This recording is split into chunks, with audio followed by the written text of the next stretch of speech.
Olá, estamos começando mais um podcast NutriDicas e hoje eu trouxe um convidado mega especial, Elber Barcelos, que é nutricionista e farmacêutico bioquímico. Elber, muito obrigada pela presença, seja bem-vindo aqui no nosso podcast e vamos bater um papo hoje sobre os 10 passos para um emagrecimento saudável. Olá, Gabi, obrigado você pelo convite, estou muito feliz de estar aqui. É isso, vamos bater papo.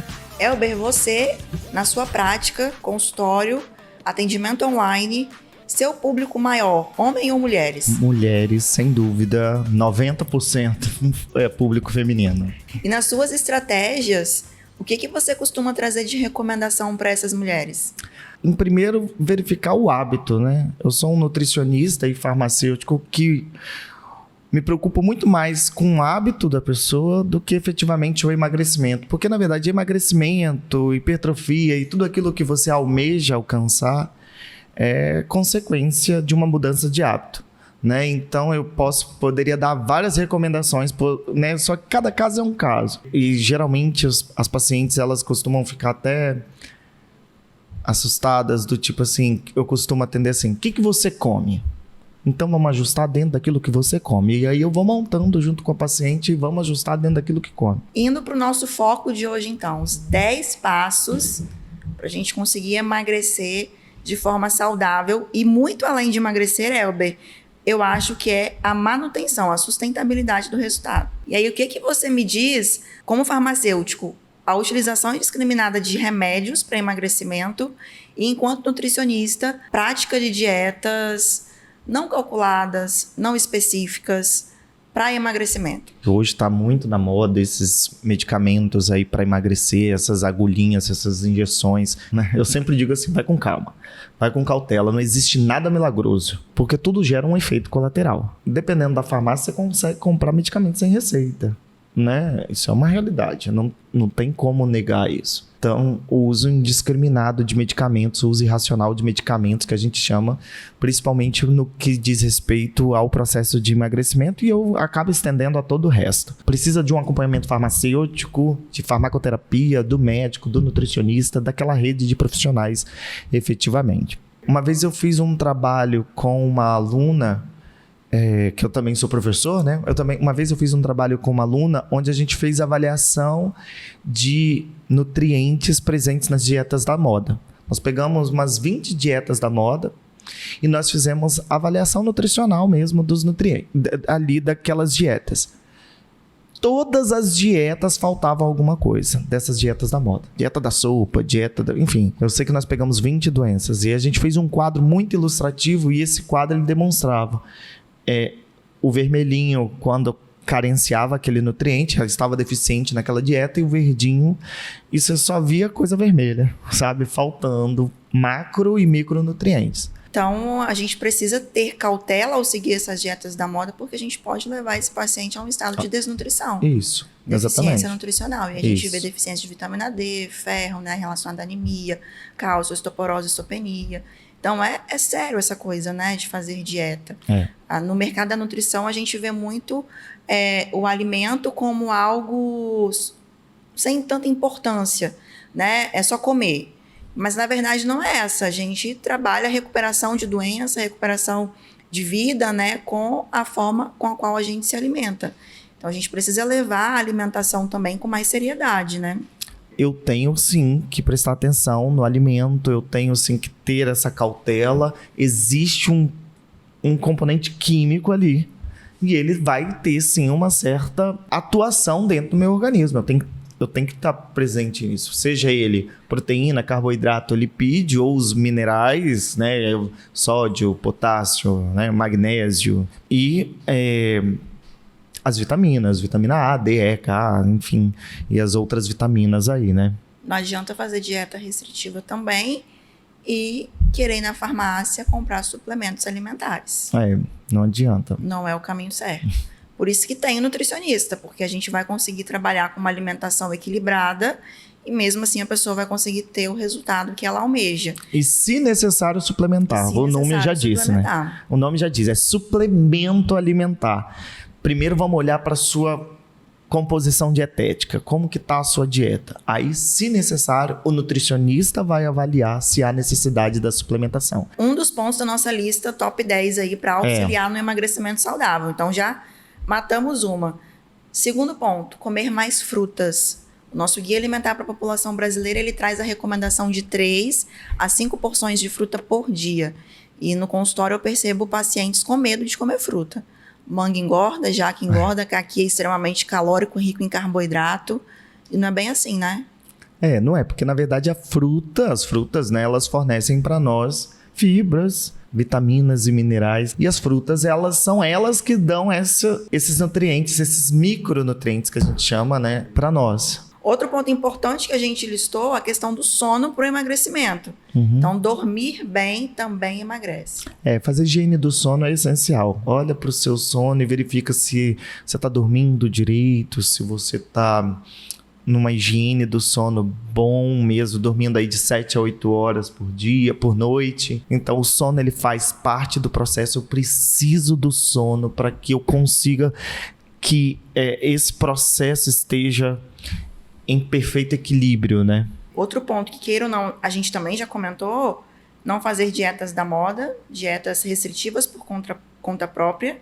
E além da deficiência, né, de vitaminas e minerais que é muito comum nessas dietas, hoje a gente percebe jejum intermitente acontecendo e dietas ditas low carb também acontecendo aí numa alta intensidade. Só que a low carb as pessoas acabam não reduzindo, mas excluindo o carboidrato. As pessoas estão com medo de comer carboidrato. Pão francês, passou por uma padaria, atravessa a rua. E aí, qual é a sua visão? Cabe um pão francês numa dieta de emagrecimento? Cabe um pão francês numa dieta de emagrecimento. Cabe o que você quiser dentro de uma dieta de emagrecimento. É só ajustar a quantidade.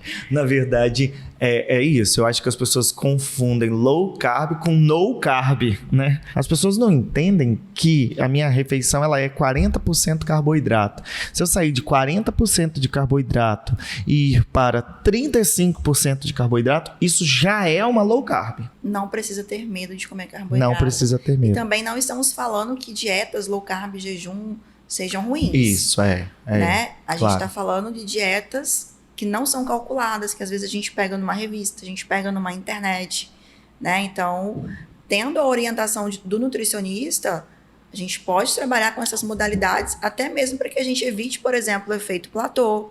A gente, na anamnese, na hora que a gente entrevista o paciente na pré-consulta, ali no início da consulta, a gente vai identificar com o perfil de cada um qual a melhor estratégia a gente vai usar. Mas não necessariamente a que eu uso para mim, a gente vai usar para você e vai usar para você que está assistindo em casa. Então, esse é o papel do nutricionista, identificar qual a melhor estratégia para cada um e levando em consideração o momento também que a pessoa se encontra. Pode ser que eu esteja no momento de férias, então eu vou ter uma dieta mais flexível. Pode ser que eu esteja no momento de treino mais intenso. Pode ser que eu esteja passando por um processo de ansiedade que está influenciando na qualidade do meu sono.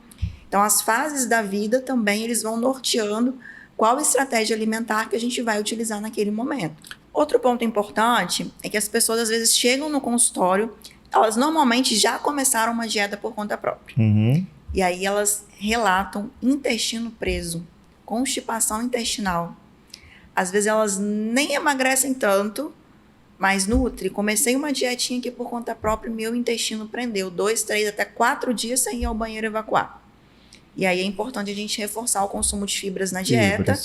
As fibras também estão junto com os carboidratos, são carboidratos, né? Sim. Então, quando a gente faz essa restrição severa de carboidrato, a gente acaba ficando devendo nas fibras.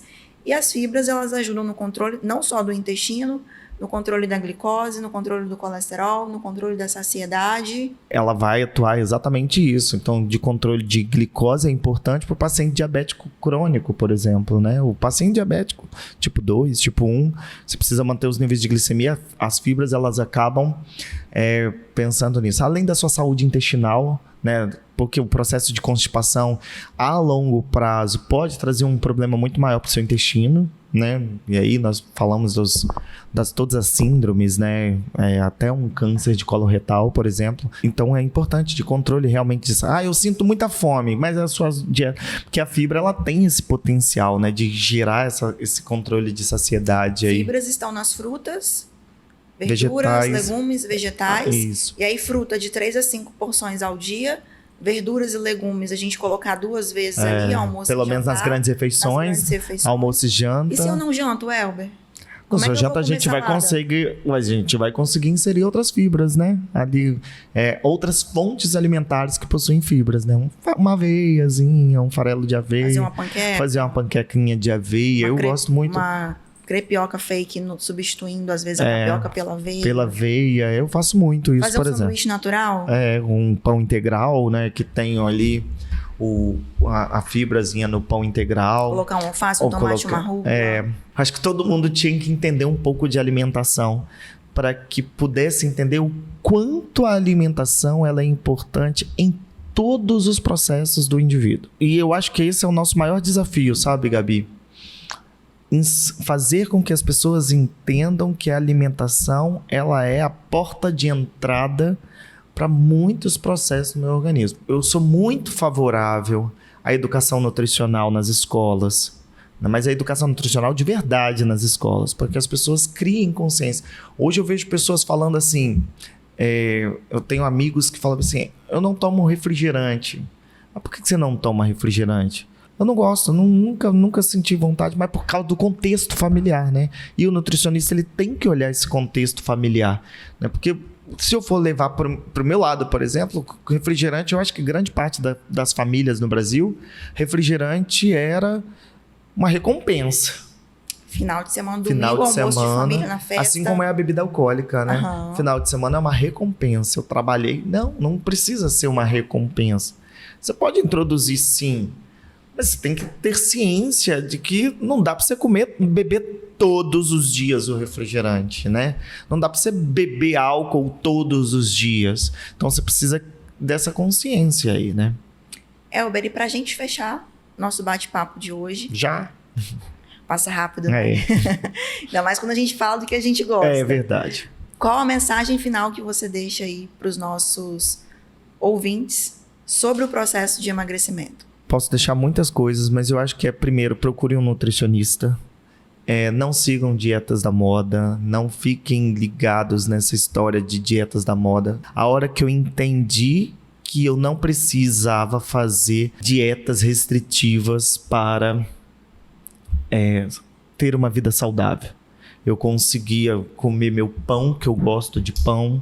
Eu conseguia comer pizza, que eu gosto de pizza. Eu conseguia comer comida japonesa, que eu gosto de comida japonesa. A hora que eu entendi isso faz toda a diferença. Quem ajuda? O nutricionista. Porque ele vai dizer que você pode, claro, mas você tem que ajustar as quantidades daquilo que você está ingerindo. Vão abrir mão de alguma coisa, vamos inserir, vou tomar um álcool, alguma coisa alcoólica, vamos utilizar de estratégias ali. Então, e é isso. Procure um nutricionista. Né? Perfeito. Pensando que o emagrecimento, ele é um processo a médio e longo prazo, então também não adianta a gente querer ser imediatista.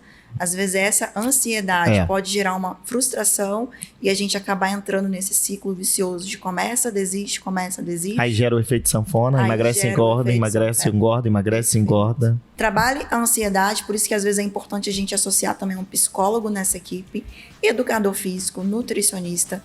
E aí a gente trabalhar sempre com equilíbrio e moderação, pensando sempre no processo a longo prazo e que a gente vai melhorar esse organismo e essa saúde como um todo.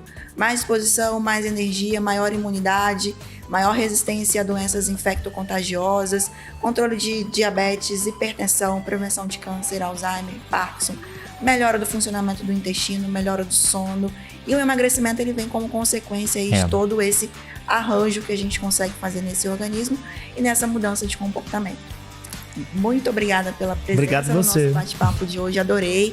Com certeza o pessoal de casa também gostou bastante. E continue acompanhando mais dicas de nutrição, estilo de vida e qualidade de vida aqui no nosso podcast NutriDicas, no Tribuna Online, YouTube e também nos tocadores de podcast. E até a próxima semana.